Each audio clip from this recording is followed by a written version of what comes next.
मेरी जिम्मेदारी है।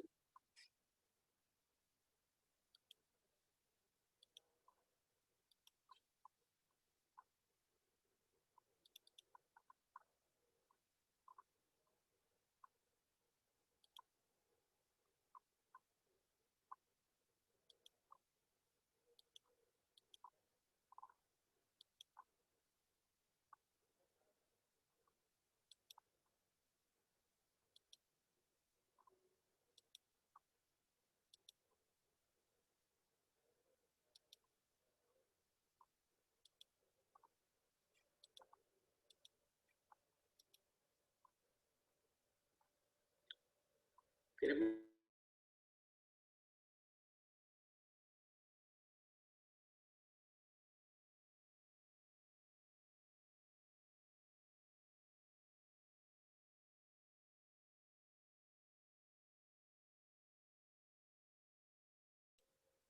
अस्सलाम वालेकुम स्टूडेंट्स, बेटा आप लोगों को आवाज़ आ रही है मेरी? तो क्लास स्टार्ट करें। जी वालेकुम अस्सलाम। ठीक है, जो बच्चे सलाम कर रहे हैं मेरी तरफ से भी आप सबको अस्सलाम वालेकुम। बेटा क्लास स्टार्ट करते हैं। ठीक है जी, वालेकुम अस्सलाम निसा अफजल। ठीक है बेटा, हम क्लास स्टार्ट कर रहे हैं। कल हमने जब क्लास ऑफ की थी, तो हम कहाँ पर थे? हमने इंक्लाइन प्लेन का टॉपिक किया था और हमने आपको इंक्लाइन प्लेन का क्वेश्चन नंबर 14 बताया था जब हमने क्लास ऑफ की थी। ठीक है जी, ठीक है। तो हमने ये काम किया था कल। कल हमने, जो मैं अभी स्लाइड चला रहा हूँ, कल हमने ये वाला क्वेश्चन किया था। ठीक है जी, कल हमने ये क्वेश्चन किया था। ठीक है जी, अब इसके बाद मैं आपको नेक्स्ट क्वेश्चन जो बताऊंगा, जो क्वेश्चन नंबर 15 होगा, तो क्वेश्चन नंबर 15 बिल्कुल ऐसा ही क्वेश्चन होगा, इसलिए मैं उसमें जाने से पहले आपको बता रहा हूं कि उसमें फर्क क्या होगा। क्वेश्चन नंबर 15 जो मैं आपको बताऊंगा अभी नेक्स्ट, उसमें क्या होगा कि यहाँ पे साइक्लिस्ट के बजाय कार आ जाएगी। उसमें कहेंगे कि एक कार जो है वो ऊपर जा रही है स्लोप पर, और वो स्लोप जो है वो 45 डिग्री का हो जाएगा। वो बोलेंगे कि एक कार है, वो 45 डिग्री के स्लोप पे ऊपर जा रही है और उसकी वेलोसिटी वो बताएंगे 63 किलोमीटर पर। अभी मैं आपको क्वेश्चन दिखाता हूँ। तो क्वेश्चन नंबर 15 में वो कहेंगे कि भाई ये कार है, वो 45 डिग्री के स्लोप पर 63 किलोमीटर पर आवर की वेलोसिटी से ऊपर जा रही है और चलते चलते अचानक उसका इंजन बंद हो जाता है। तो कुछ आगे जाके कार रुक जाएगी, फाइनल वेलोसिटी जीरो हो जाएगी। तो फिर ये बताना होगा कि भाई कार रुकने से पहले कितना डिस्टेंस कवर करेगी, और उसमें भी वो यही कहेंगे कि फ्रिक्शन नेग्लिजिबल है। तो वो अगला क्वेश्चन बिल्कुल ऐसा ही होगा, थीटा 30 डिग्री के बजाय 45 हो जाएगा, initial velocity 63 kilometre per hour यहाँ पे आ जाएगी, उसको मीटर पर सेकंड में चेंज कर लेंगे, फाइनल वेलोसिटी जो होगी वो जीरो ही होगी और फ्रिक्शन भी उसमें जीरो होगी और डिस्टेंस निकालना है। तो सॉल्यूशन बिल्कुल पूरा ऐसे ही चलेगा। तो अभी आपको मैं नेक्स्ट क्वेश्चन दिखा देता हूँ। ठीक है जी, ये आपके सामने देखिए, जैसा कि मैंने आपको बताया कि a car is going up, a slope of 45 degree with 63 kilometer per hour. Its engine stops working suddenly. How much distance will it move before coming to rest? ठीक है, रुकने से पहले कितना डिस्टेंस कवर करेगी? Assume the friction is negligible. तो सब कुछ मैंने आपको अभी जो बताया वो आपके सामने आ गया। आप डाटा देखिए, थीटा 45 डिग्री हो गया और बाकी वेलोसिटी इनिशियल और फाइनल जैसे मैंने आपको बताई है। तो इसमें आप देख सकते हैं कि भाई initial velocity 63 kilometre per hour है, तो वो तो आपको चेंज करना आता है, मैट्रिक में आप बहुत करते रहते हैं कि आप किलोमीटर पर आवर से मीटर पर सेकंड में जाएंगे तो ऊपर आप 1000 से मल्टीप्लाई करेंगे तो ये किलोमीटर आपका मीटर में आ जाएगा, और नीचे आप 3600 से डिवाइड करेंगे तो आवर आपका सेकंड में आ जाएगा। तो इस तरह ये 17.5 मीटर पर सेकंड बन जाएगा। फिर आगे जाके कार रुक जाएगी तो वही फाइनल वेलोसिटी जीरो, और फ्रिक्शन उन्होंने कह दिया नेग्लिजिबल है, तो फ्रिक्शन जीरो और डिस्टेंस निकालना। तो ये पूरा कल वाला क्वेश्चन है, तो ये उसी पैटर्न पे देखिए सॉल्व होगा। तो इसलिए अब हम क्या करेंगे, अब मैं आपसे कह रहा हूं कि मैं आपको 5 मिनट दे रहा हूं, आप इस क्वेश्चन को खुद सॉल्व करें, फिर मैं आपको इसका सॉल्यूशन दिखाऊंगा, फिर आप मैच करेंगे कि आपने ठीक किया है कि नहीं किया। ठीक है, तो आप लोग क्वेश्चन नोट करें, इसका डाटा बनाएं और इसको सॉल्व करें। फिर मैं 5 मिनट के बाद आपको दिखाऊंगा, फिर आप अपना आंसर चेक करेंगे, फिर मैं आपसे पूछूंगा कि किस किस का आंसर ठीक आया है। ठीक है, स्टार्ट करें इसे आप।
अच्छा भाई, मुझे अब कुछ आंसर आने शुरू हुए हैं। मुझे आयशा ने आंसर बताया। आयशा बेटा, आपका आंसर ठीक नहीं है। आंसर ये ठीक नहीं है, इसको चेक करो कहाँ गलत किया आपने। आयशा, आपने कैलकुलेटर चलाने में कहीं गलती की है, चेक करें। और बताएं मुझे कोई आंसर। कुछ लोग कह रहे हैं कर लिया, तो जिन्होंने जो मुझे डन कह रहे हैं कि कर लिया, वो मुझे आंसर तो बताएं। राहिमा, बिस्मा, ये लोग मुझे आंसर बताएं, क्या आंसर आया आपको। और आयशा, अपना आंसर चेक करो।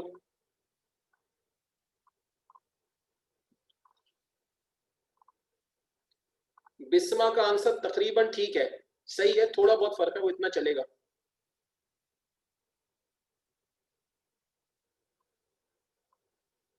ठीक है आंसर आपका, बिस्मा का आंसर सही है, बिल्कुल ठीक है आपका आंसर। बस उसको राउंड ऑफ कर दें आप, बिस्मा 099 को 1 कर दें आप, तो आपका आंसर ठीक है।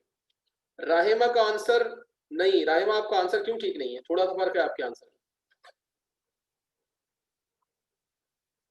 राहिमा का आंसर थोड़ा फर्क है बेटा, देखो ये फर्क क्यों आ रहा है। फॉर्मूला देखो सही लगाया है। आपके पास 2 मिनट और है, फिर मैं आपको दिखाऊंगा कि यहाँ पे सॉल्यूशन क्या है, फिर आप चेक करके मुझे बताइएगा। बाकी बच्चे भी करके जरा रिप्लाई करें मुझे, 2-3 मिनट दे रहा हूँ आपको मैं और।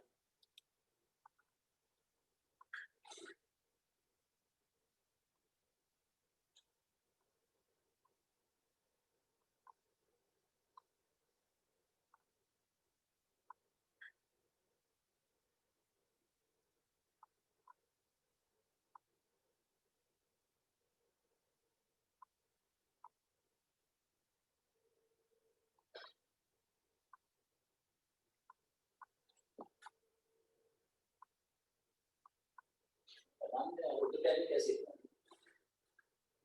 उर्दू टाइपिंग कैसे हमारी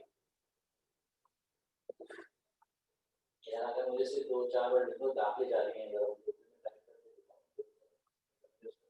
सही रिजल्ट नहीं आ रहा मेरे पास है, तो दाखिले जा रही हैं, एक ऐसा तो कोई नहीं, तो मैं देखूंगा दाखिले जा रही हैं। हाँ, देखते उसमें गलत।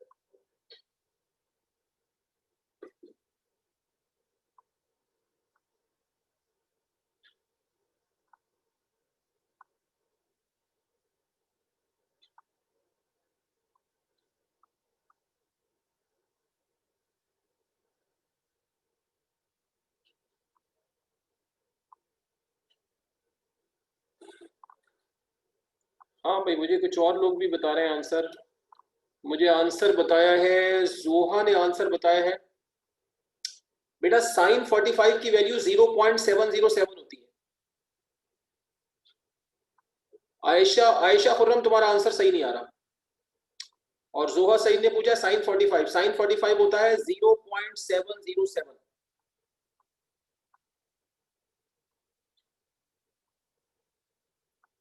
आयशा खुर्रम, तुम चेक करो कहां तुमने गलती की है, चेक करो। राहिमा, तुम्हारा आंसर क्यों ठीक नहीं आ रहा, थोड़ा सा फर्क क्यों आ रहा है तुम्हारे आंसर में, 2 या 3 का फर्क आ रहा है। तुम 18.38 बता रही हो, आंसर 22 के करीब आएगा। चलो जी, मैं अब आप लोगों को इसका सॉल्यूशन बताता हूं। अब मैं इसका सॉल्यूशन बता रहा हूं, तो जो स्टूडेंट्स अभी कर रहे हैं वो भी चेक कर लें, और अगर आप में से किसी का आंसर ठीक नहीं आया तो वो भी चेक कर लें, जिनका सही आ गया उनको पता चल जाएगा। देखें जी, इसमें हम क्या करेंगे। अब आप देखें कि भाई जैसे बिल्कुल मैंने बताया था कि ये कल वाला क्वेश्चन है, इसमें कोई खास बात नहीं है, टोटल कल वाला सवाल है।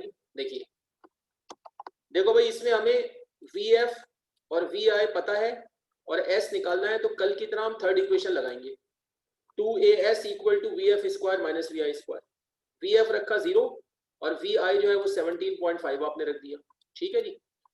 अच्छा, अब 0 का स्क्वायर 0 हो गया और 17.5 का स्क्वायर 306.25 होगा, और 0 में से माइनस करेंगे तो राइट साइड पे माइनस का 306.25 आ जाएगा, और लेफ्ट पे 2as चल रहा है, ये हमारी इक्वेशन 1 हो जाएगी। कल भी हमने ऐसे ही किया था। अब यहाँ पे हमें a निकाल के रखना है, तो कल वाले सवाल में हमने फॉर्मूला a का क्या लगाया था, a is equal to minus D sine theta, वही आज भी लगेगा। तो g आ गया 9.8 और थीटा 45 है, साइन 45। साइन 45 जो है वो 0.707 होता है, इसको 9.8 से मल्टीप्लाई करेंगे तो माइनस तो वैसे ही अपनी जगह चल रहा है, तो माइनस का 6.92 मीटर पर सेकंड स्क्वायर ये एक्सेलरेशन आ जाएगा। और इस एक्सेलरेशन की जो वैल्यू है वो यहाँ रख दें इक्वेशन 1 में, पुट इन इक्वेशन 1, तो 2as, तो 2 और ये a की वैल्यू रखी और ये s और राइट साइड वैसे ही है। अब ये माइनस 6.92 2 से मल्टीप्लाई होगा तो माइनस का 13.84 हो जाएगा। इसको राइट साइड पे ले जाके डिवाइड कर दें, माइनस से माइनस कैंसिल हो जाएगा, 22.1 मीटर आंसर आएगा। अब जिन बच्चों का आंसर मुख्तलिफ आ रहा है, अब वो जरा चेक करें कि उन्होंने कहाँ गलती की है, बताएं जरा मुझे। अब मुझे काफी लोग कह रहे हैं अब जैसे कि हमारा आंसर सही आ रहा है, आयशा कह रही है कि सही है, अब ठीक आ रहा है मेरा आंसर, आमना करम कह रही है मेरा आंसर ठीक है, और आयशा सना कह रही है कि मेरा आंसर भी ठीक है, और उम्मा बतूल कह रही है ठीक है भाई, अच्छी बात है। और आयशा खुरम कह रही है सर बस एंगल की वैल्यू 0.7 लिखी थी। नहीं बेटा 0.707, साइन कॉस में याद रखो, साइन कॉस की वैल्यूज में 0 के बाद 3 डिजिट तक लेते हैं। साइन जैसे आप निकालें साइन 60 वो 0.866 होता है, तो आप 0.8 नहीं लिख सकते, 0.866 3 तक लेना पड़ेगा आपको साइन कॉस की वैल्यू में। तो अब मुझे सब बता दें जिन्होंने ठीक करना है या ठीक है कर लिया तो मैं आगे चलूं।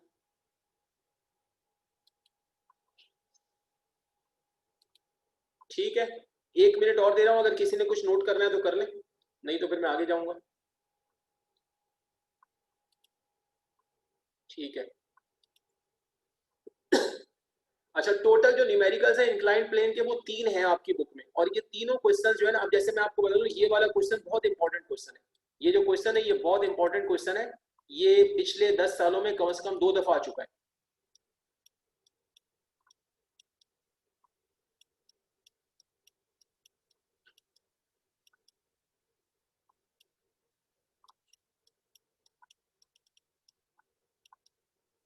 ये क्वेश्चन पिछले 10 सालों में पेपर में 2 दफा आ चुका है, इंपॉर्टेंट क्वेश्चन है, सेम वैल्यूज के साथ, नो चेंज, बिल्कुल यही सवाल पिछले 10 साल में पेपर्स में 2 दफा आया है।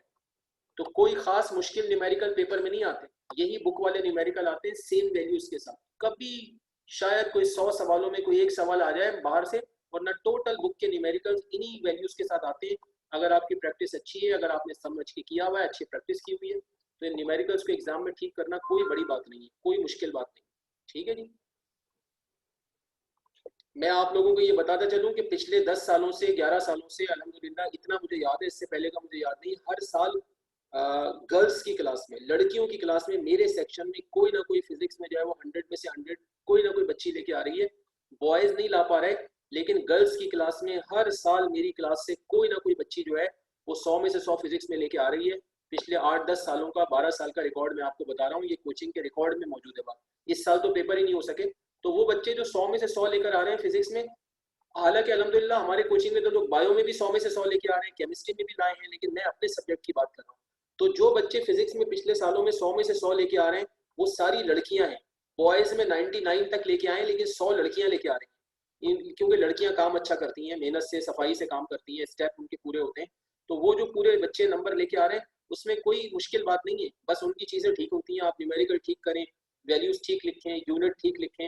तो अगर फिजिक्स में कोई न्यूमेरिकल 4 नंबर का है तो 4 में से कोई आपको 3.5 नहीं देगा, 4 आउट ऑफ 4 ही देगा। अगर डेरिवेशन 7 मार्क्स की है तो 7 में से 7 ही मिलेंगे, आधा नंबर भी नहीं कटता, पूरा मैथ्स की तरह पूरे नंबर मिलते हैं। एमसीक्यूज अगर आपके 17 पूरे 17 सही है तो आपको पूरे 17 नंबर मिलेंगे। तो फिजिक्स में नंबर कहीं कटते वटते नहीं है, अगर आपने ठीक किया तो आपको पूरे मिलते हैं। तो ये आपको मैं बता रहा हूँ कि जैसे ये न्यूमेरिकल है, तो मैंने आपको बताया कि भाई हाँ कुछ बच्चे कह रहे हैं कि जी इंशाल्लाह हम भी लाएंगे, बिल्कुल लाएंगे आप, ठीक है ना। तो जो है ये जो न्यूमेरिकल है इसी तरह के आते हैं। तो मैंने जैसे आपको बताया कि ये सवाल 2 दफा पेपर में आ चुका है, तो आप इनकी प्रैक्टिस करें, ये बिल्कुल आसान आसान सवाल है। अच्छा आयशा खुदम कह रही है सर न्यूमेरिकल ज्यादा आते हैं या थोड़े। बेटा ये तो मैं आपको पैटर्न बता चुका हूँ, तमाम बच्चे दोबारा सुन लें, मैंने पहली क्लास में पेपर का पैटर्न बताया था। अभी जब आप लोगों की फिजिकल क्लासेस स्टार्ट हो जाएंगी, आप कोचिंग आना शुरू हो जाएंगे, तो मैं एक दिन पेपर का पैटर्न दोबारा क्लास में रिपीट कर दूंगा। लेकिन मैंने आपको बताया था कि आपका जो पेपर होता है, मैं जो नए बच्चे हैं उनकी नॉलेज के लिए एक दफा वैसे ही बता देता हूँ। मैंने बताया था कि आपका जो फिजिक्स का पेपर होता है उसमें जो सेक्शन ए है आपका वो 17 मार्क्स का होता है, उसमें 17 एमसीक्यूज होते हैं। 17 नंबर का सेक्शन ए होता है, उसमें 17 सवाल होते हैं एमसीक्यूज के, जिसमें हर सवाल के 3 ऑप्शन होते हैं और आपको राइट ऑप्शन टिक करना होता है। फिर आपके पेपर का जो बी सेक्शन होता है उसमें 15 क्वेश्चन होते हैं, और 15 में से आपको 10 करने होते हैं। आई रिपीट माई वर्ड, आपके पेपर का जो बी सेक्शन होता है उसमें 15 क्वेश्चंस होते हैं और 15 में से आपको 10 करने होते हैं और उन 15 क्वेश्चंस में से 10 न्यूमेरिकल होते हैं और 5 शॉर्ट क्वेश्चन होते हैं। तो आपके पेपर में 15 क्वेश्चंस में से बी सेक्शन के 15 क्वेश्चंस में से 10 न्यूमेरिकल होते हैं और 5 शॉर्ट क्वेश्चंस होते हैं। ये मिला के पेपर का बी सेक्शन होता है जो 15 मार्क्स का होता है और उन 15 क्वेश्चंस में से आपको 10 करने होते हैं और 10 आप कहीं से भी कर लें, आप चाहे पूरे न्यूमेरिकल कर लें या शॉर्ट मिला जुला के कर लें, ठीक है। और हर क्वेश्चन जो होता है वो 4 नंबर का होता है बी सेक्शन का। और सेक्शन सी जो होता है वो आपका डिटेल्ड वाला होता है, उसमें 3 क्वेश्चन आते हैं और 3 में से आपको 2 करने होते हैं। सेक्शन सी में 3 क्वेश्चन आते हैं और 3 में से आपको 2 करने होते हैं और हर क्वेश्चन के 2 पार्ट होते हैं और दोनों पार्ट 7-7 नंबर के होते हैं।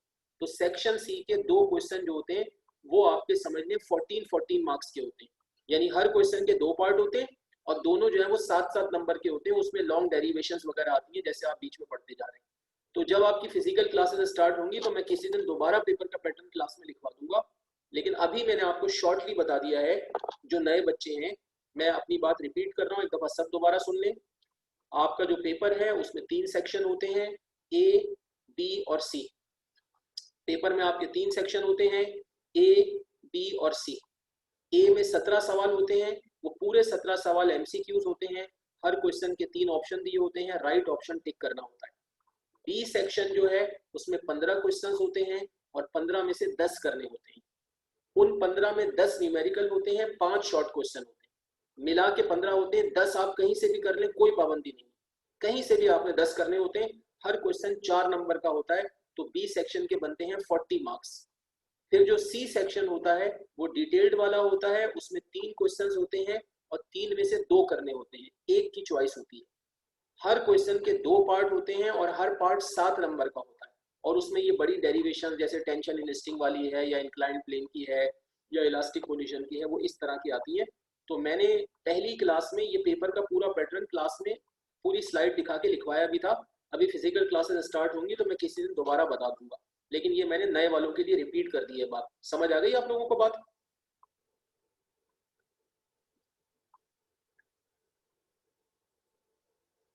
हाँ जी, जो मैंने पेपर का पैटर्न बताया समझ आ गया? ठीक है, चलो आगे चलते हैं। तो आपके इंक्लाइन प्लेन के 3 न्यूमेरिकल्स हैं, 14, 15 और अब हम चलेंगे 16 पर।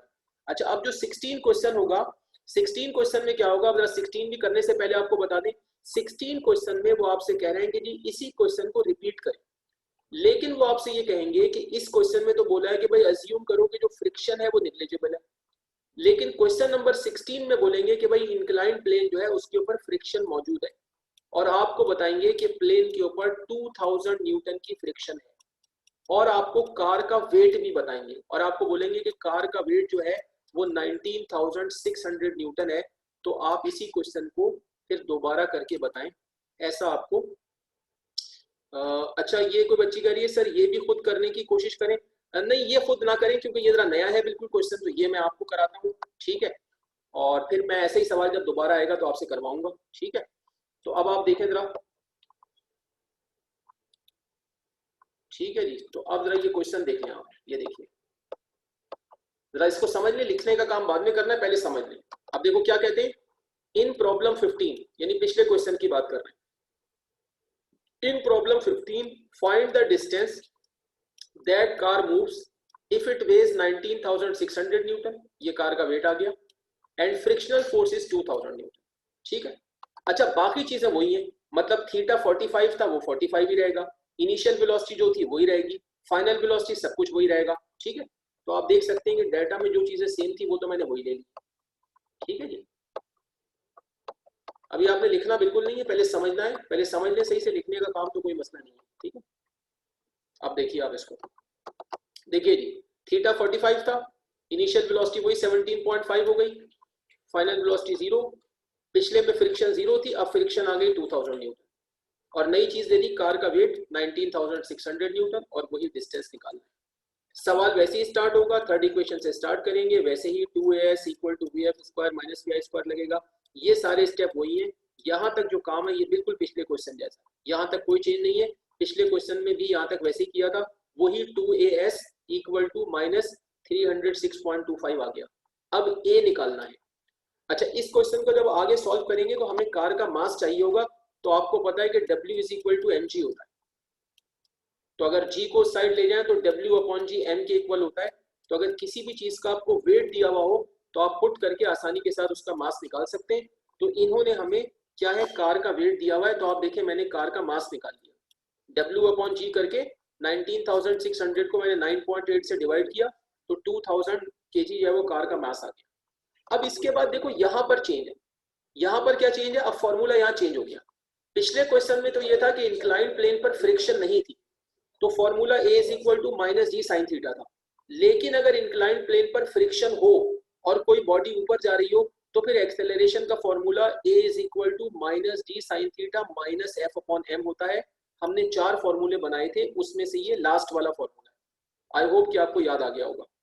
तो अब हम एक्सेलरेशन इससे निकालेंगे, तो यहाँ पे जब हम रखेंगे तो देखें जी वही 9.8 आ गया, थीटा 45 आ गया, और एफ अपॉन एम में देखिए फ्रिक्शन कितनी है 2000 और कार का मास भी 2000 है, तो एफ अपॉन एम में ऊपर भी 2000 नीचे भी 2000, तो ये कैंसिल होगा, तो यहाँ पे 1 आ गया।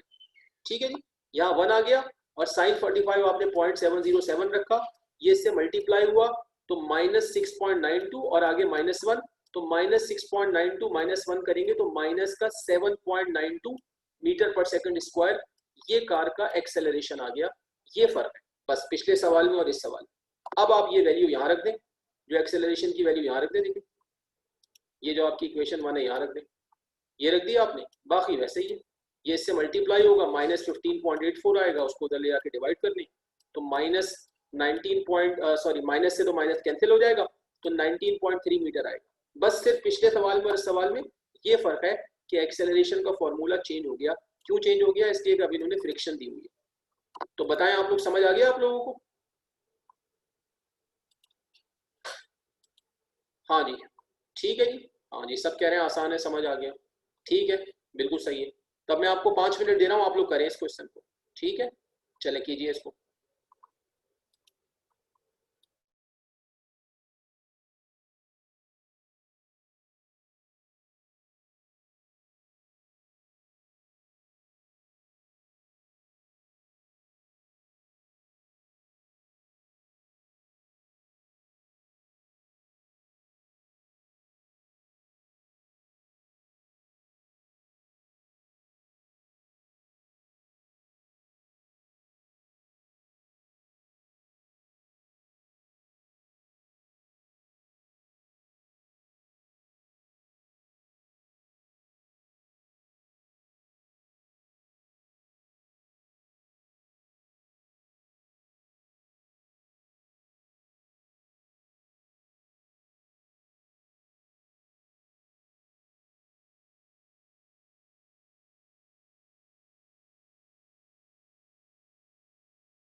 राहिमा ने मुझसे एक सवाल पूछा है कि सर न्यूमेरिकल्स में वर्डिंग लिखना जरूरी है। इतनी ज्यादा वर्डिंग तो न्यूमेरिकल्स में आती नहीं, अगर कहीं थोड़ी बहुत आ जाए तो बस वो जरूरी होती है, वो आती कितनी है। जैसे आप इस न्यूमेरिकल में अगर आप देखें तो टोटल ये वर्डिंग आई है, ये देखें आप, इसके अलावा तो कोई वर्डिंग है ही नहीं। तो न्यूमेरिकल्स में आमतौर पर वैसे कोई इतनी वर्डिंग होती नहीं है, अगर कहीं पर कोई एक सेंटेंस आ जाए तो वो लिखना भी चाहिए, कोई मसला नहीं है उसमें।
हाँ बेटा, काफी लोगों के मेरे पास काफी बच्चों के मैसेज आ गए हैं कि मेरा खाली कर लिया है, तो अगर कोई रह गया तो बता दें, नहीं तो फिर मैं आगे चलता हूँ। बोले भाई, कोई रह गया है तो मुझे बता दें, otherwise I am moving forward. Should I move? Nisha कहती है no sir. Okay, yes sir. Nisha कौन सा जवाब सही है? No sir, yes sir? Final जवाब दे दें।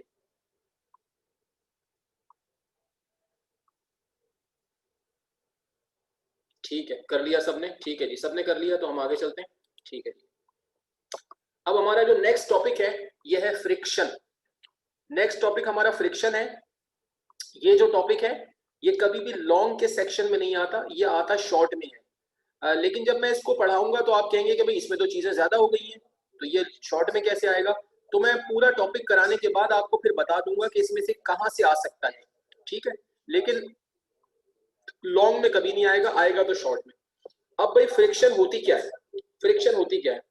और ये पूरा थियोरेटिकल टॉपिक है, इसमें कोई फॉर्मूला डेरिवेशन वगैरह नहीं है, थियोरेटिकल टॉपिक है। डेफिनेशन देखिए आप, व्हेन अ बॉडी, सब इधर ध्यान कीजिएगा, when a body slides over a surface, then due to its roughness an opposite force applies on the body and tries to reduce the motion, it is called friction and denoted by F। हमेशा small f से mention करें।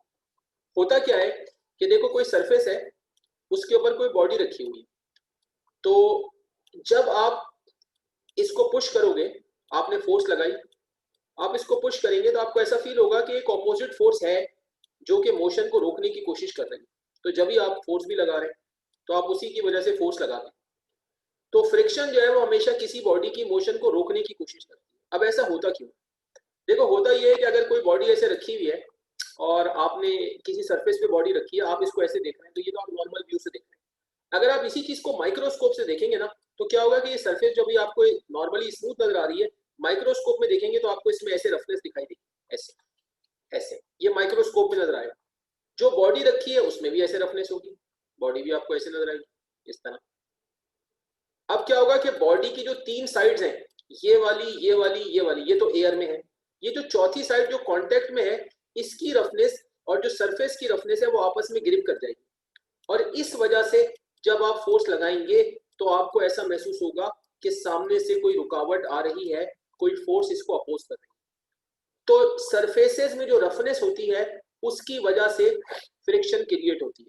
अब ये याद रखिएगा कि दुनिया में कोई सरफेस ऐसी नहीं होती जिसे आप माइक्रोस्कोप से देखें और वो आपको ऐसी नजर आए। लिहाजा फ्रिक्शन लेस चीज दुनिया में कोई नहीं है। जब हम किसी भी डेरिवेशन में किसी चीज को फ्रिक्शन लेस कहते हैं तो वो हम आइडियल कंडीशन में अज्यूम करते हैं, रियल में ऐसा नहीं होता। हाँ, ये हो सकता है कि कुछ सरफेसेस पे रफनेस ज्यादा हो, कुछ पे कम हो। मिसाल के तौर पे अगर आप रेत में देखेंगे, फर्ज करें सैंड में आपने देखा, रेत में देखा, तो आपको ऐसी रफनेस दिखाई दी मिसाल के तौर पे। लेकिन आप अगर उस पे देखेंगे कि भाई आपने बर्फ पे देखा, आइस पे देखा, तो हो सकता है आपको ऐसे दिखाई दे, हो सकता है ऐसे दिखाई दे। आप शीशे पे देखेंगे तो हो सकता है ऐसे दिखाई दे, आप मार्बल पे देखेंगे तो हो सकता है ऐसे दिखाई दे। यानी बहुत कम हो सकती है। मार्बल हो गया, शीशा हो गया, बर्फ हो गई, इन चीजों पे रफनेस बहुत कम होती है, लिहाजा इन चीजों पे फ्रिक्शन तकरीबन जीरो जैसी हो जाती है, बहुत कम हो जाती है, लेकिन एग्जैक्टली जीरो नहीं होती। तो दुनिया में कोई भी चीज ऐसी नहीं है जो कि बिल्कुल ऐसे स्मूथ हो और उसमें कोई रफनेस नहीं हो, लिहाजा फ्रिक्शन जीरो नहीं होती। तो जो फ्रिक्शन होती है वो सरफेसेस की जो रफनेस होती है उसकी वजह से होती है। अच्छा, आयशा खुरम कह रही है सर पानी फ्रिक्शन लेस है। बेटा फ्रिक्शन को जो है ना, वो अभी जो हम डिस्कस कर रहे हैं, आपको अभी जो हम बता रहे हैं, ये हम आपको सॉलिड की फ्रिक्शन बता रहे हैं। अभी आगे चल के जब मैं करंट्स पे आऊंगा ना, तो मैं आपको पानी के बारे में भी बताऊंगा। अभी जो मैं बात कर रहा हूँ वो सॉलिड सरफेस की कर रहा हूँ। पानी के और लिक्विड के बारे में मैं आगे चल के आऊंगा, तो मैं अभी उसकी बात नहीं कर रहा, वरना दो बातें आपस में मिक्सअप हो जाएंगी। ठीक है, तो अभी मैं आपसे बात कर रहा हूँ सॉलिड सरफेस की। तो सॉलिड जो सरफेसेस होती हैं उनमें कोई चीज फ्रिक्शन में जीरो नहीं होती। अच्छा, अब इसमें एक कांस्टेंट आता है जिसको बोलते हैं कोफिशिएंट ऑफ फ्रिक्शन। अब होता क्या है कि देखो मैंने यहाँ पर एक राइट साइड पे फिगर बनाई है, इसमें मैंने ये शो किया है कि जब किसी बॉडी को किसी सरफेस पे हम रख के उसको मूव करते हैं तो भाई कौन कौन सी जो फोर्सेस हैं वो उस पर अप्लाई होती हैं, वो हमने शो किया। अब देखो हमने यहाँ पे ये शो किया है, आप देखें हमने कहा है कि in case a body sliding over a surface, जब भी कोई बॉडी किसी सरफेस पे स्लाइड करे तो following forces apply on it. जैसे मैंने यहाँ शो किया है कि भाई ये बॉडी है और ये सरफेस है, तो जब आप इसको चलाएंगे तो फोर्सेस क्या होंगी? देखो, एक तो नीचे की तरफ इसका वेट हो जाएगा W is equal to mg। अच्छा जी, वेट को बैलेंस करने के लिए ऊपर नॉर्मल रिएक्शन हो गया, दो ये हो गए। एक फोर्स आप लगा रहे हैं, ये अप्लाइड फोर्स है जो आप लगा रहे हैं कि इसको चलाएं। एक सामने से फ्रिक्शन आ रही है, तो चार फोर्सेस होंगी। तो नंबर वन क्या हो गया? जैसे मैंने आपको बताया, नंबर वन तो बॉडी का वेट हो गया, ठीक है, जो कि नीचे की तरफ एक्ट कर रहा है। नंबर टू नॉर्मल रिएक्शन हो गया जो ऊपर की तरफ है। नंबर थ्री अप्लाइड फोर्स हो गई, ये वाली जो आप लगा रहे हैं। ये किस में है? डायरेक्शन ऑफ मोशन में, जिधर बॉडी जा रही है उधर ही आप फोर्स लगा रहे हैं। नंबर फोर क्या हो गया? फ्रिक्शन हो गई जो अपोजिट डायरेक्शन से। तो ये चार फोर्सेस होती हैं जो कि किसी बॉडी पर अप्लाई होती है। अब हम ये देखते हैं कि जो अप्लाइड फोर्स है, हमने क्या कहा कि the applied force is always directly proportional to weight of body. यानी ये जो फोर्स होती है ये हमेशा बॉडी के वेट से डायरेक्टली प्रोपोर्शनल होती है। कि मिसाल के तौर पर आपने एक बॉडी ये रखी और एक बॉडी ये रखी, तो इसको चलाना है और इसको चलाना है, तो डेफिनेटली इस पे फोर्स कम लगानी पड़ेगी, इस पे फोर्स ज्यादा लगानी पड़ेगी। तो जिस बॉडी का वेट जितना ज्यादा होता है, यानी जमीन जितना ज्यादा नीचे खींचती है, तो वो ग्रिप उसकी उतनी स्ट्रांग हो जाती है रफनेस में, तो आपको ज्यादा फोर्स लगानी पड़ती है। तो जो अप्लाइड फोर्स होती है वो हमेशा डायरेक्टली प्रोपोर्शनल होती है किसके? बॉडी के वेट के। अब यहाँ पर आप वेरिएशन खत्म करेंगे तो यहाँ पर आपका एक कांस्टेंट आ जाएगा, ठीक है जी। वेरिएशन खत्म किया आपने, यहाँ पर एक कांस्टेंट आ गया। अब ये जो कांस्टेंट आएगा, ये कांस्टेंट जो है ये कोफिशिएंट ऑफ फ्रिक्शन होता है, इसको बोलते हैं म्यू। ऐसे बनाते हैं, इसको ऐसे बनाते हैं और ये म्यू कहलाता है, ठीक है जी। इट इज कॉल्ड म्यू, ये म्यू कहलाता है, नाम इसका म्यू है। बनाते हम इसको ऐसे हैं, तो यहाँ पे म्यू आ जाएगा। और ये जो वेट है ये नॉर्मल रिएक्शन के इक्वल होता है, तो वेट की जगह पे आप नॉर्मल रिएक्शन रख सकते हैं। वेट की जगह देखें आर रख दिया, तो ये F is equal to mu R हो गया। और फिर ये जो अप्लाइड फोर्स है इसकी जगह पर हमने, आप देख रहे हैं कि हमने अप्लाइड फोर्स की जगह पे हमने फ्रिक्शन रखा, ठीक है, ठीक है। अप्लाइड फोर्स की जगह पे हमने फ्रिक्शन रखा, तो अप्लाइड फोर्स की जगह पर हमने फ्रिक्शन क्यों रखा था ये भी बता दूं आपको। अप्लाइड फोर्स की जगह पे फ्रिक्शन हमने इसलिए रखा कि भाई आप जो फोर्स लगाते हैं वो तकरीबन फ्रिक्शन के इक्वल ही होती है। अब मैं आपको रीजन बताता हूँ। देखो, रीजन इसका ये होता है कि फर्स्ट कर लो कि आपने किसी सरफेस पर कोई बॉडी रखी है। अब यहाँ से जो फ्रिक्शन आ सकती है ज्यादा से ज्यादा, फर्स्ट कर लो वो 10 न्यूटन आ सकती है। तो आप यहाँ से जो फोर्स लगाएंगे, अगर आपने 7 न्यूटन की फोर्स लगा दी तो बॉडी तो नहीं चलेगी, क्योंकि उधर से तो फ्रिक्शन 10 आ रही है। आपने 9 लगा दी तो बॉडी नहीं चलेगी। आपने 10 लगा दी तो बस अब बॉडी चलने के करीब आ जाएगी। और अगर आपने 10 से जरा सी भी ज्यादा लगा दी, मसलन 10.1 न्यूटन भी कर दी, तो बॉडी चलने लगेगी। तो इसका मतलब है कि ये जो आपने 10.1 न्यूटन किया, बस ये 10 से जरा सा ही ज्यादा है। तो आप इसको अगर इग्नोर कर दें तो आप ये कह सकते हैं कि हम जो फोर्स लगाते हैं, जो हम फोर्स लगाएंगे वो सामने वाली फ्रिक्शन के जब तकरीबन इक्वल हो जाएगी तो बॉडी चलना शुरू हो जाएगी। यानी हम जो फोर्स लगाएंगे वो फ्रिक्शन से जरा सी ज्यादा होगी, मगर वो जो जरा सी ज्यादा है वो जरा से ज्यादा को आप इग्नोर कर दें, तो आप ये कह सकते हैं कि भाई हमें जो फोर्स लगानी है वो सामने वाली फ्रिक्शन के तकरीबन बराबर ही होगी। तो इसलिए हम यहाँ पर अप्लाइड फोर्स की जगह पे फ्रिक्शन रख सकते हैं और फिर आर को इधर ले आएंगे। तो इस तरह ये जो म्यू है ये F/R के इक्वल हो जाएगा। तो यहाँ से हम म्यू की एक डेफिनेशन बनाते हैं कि भाई ये जो म्यू है ये कांस्टेंट रेशो है। ये एन गलत लगा दिया, रेशो लिखा हुआ है यहाँ पे। जो म्यू है ये कांस्टेंट रेशो है किस किस के बीच में? लेकिन क्या है, ऊपर F है नीचे R है। F क्या है? फ्रिक्शन, और R क्या है? Normal reaction. तो ये कांस्टेंट रेशो है between friction and normal reaction. और ये जो म्यू है इसको कोफिशिएंट ऑफ फ्रिक्शन कहते हैं। तो जब एग्जाम्स में फ्रिक्शन की डेफिनेशन आती है तो फिर इसके साथ ये भी एग्जाम में आ सकता है कि भाई फ्रिक्शन को डिफाइन करें और फिर कोफिशिएंट ऑफ फ्रिक्शन भी बताएं क्या होता है, और उसका जो फॉर्मूला बना के बताएं, ठीक है। इसके बाद में आपको अगली जो बात है वो फ्रिक्शन की काइंड्स बताऊंगा, ठीक है।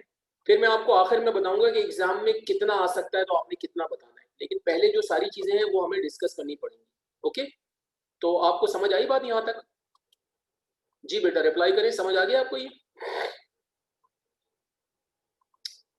ठीक है, आयशा कह रही है क्लियर है, और बाकी लोग बताएं समझ आ गया? ठीक है, ठीक है बेटा, बिल्कुल सही है। तो आप लोग ये काम कीजिए, आपके पास 5 मिनट का टाइम है, करें इसको, स्टार्ट करें। ठीक है।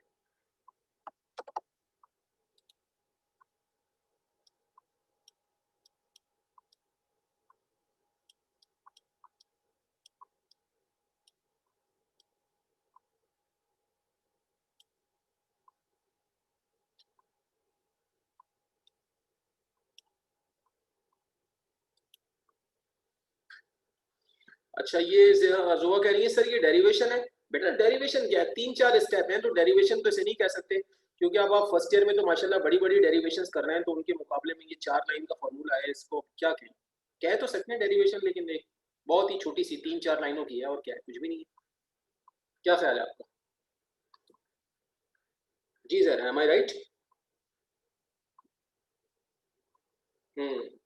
अब तो फर्स्ट ईयर में माशाल्लाह आप लोग बड़ी बड़ी डेरिवेशंस कर रहे हैं, तो अब ये 3-4 लाइन का फॉर्मूला तो आपके लिए अब कोई ऐसी बात नहीं है। ये तो मैट्रिक में होता था कि इस तरह की चीज को डेरिवेशन कहते थे। ठीक है ना?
अच्छा बेटा, ज्यादातर स्टूडेंट्स मुझे कह रहे हैं कि उन्होंने काम कर लिया है, तो बेटा आज की क्लास का टाइम अब कंप्लीट हो गया है। यहाँ तक करने के बाद इसके आगे से हम कल स्टार्ट करेंगे। इसके बाद हम फ्रिक्शन की काइंड्स पढ़ेंगे।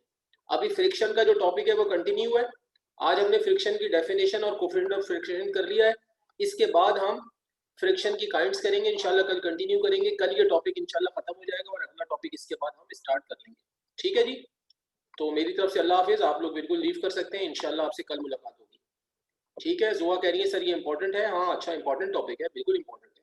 ठीक है जी, ठीक है बेटा, अल्लाह हाफिज।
दूसरी दस्तक निकल रहा है, वो डेंजर है, वेंडर को लगाता है,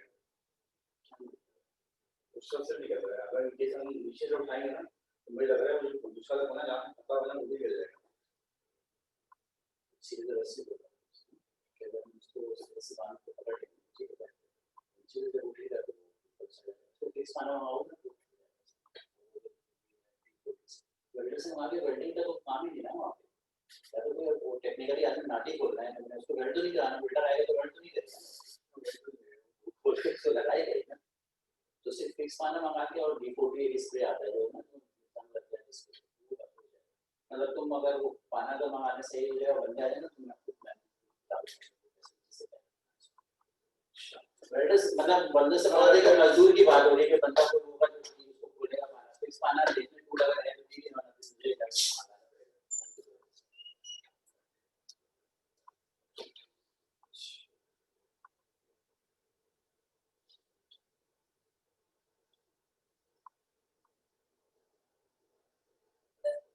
और उसमें बेटा अपना नाम, अपना घर का नाम बेटा और शास्त्र जो उसके इसमें हो सकता है।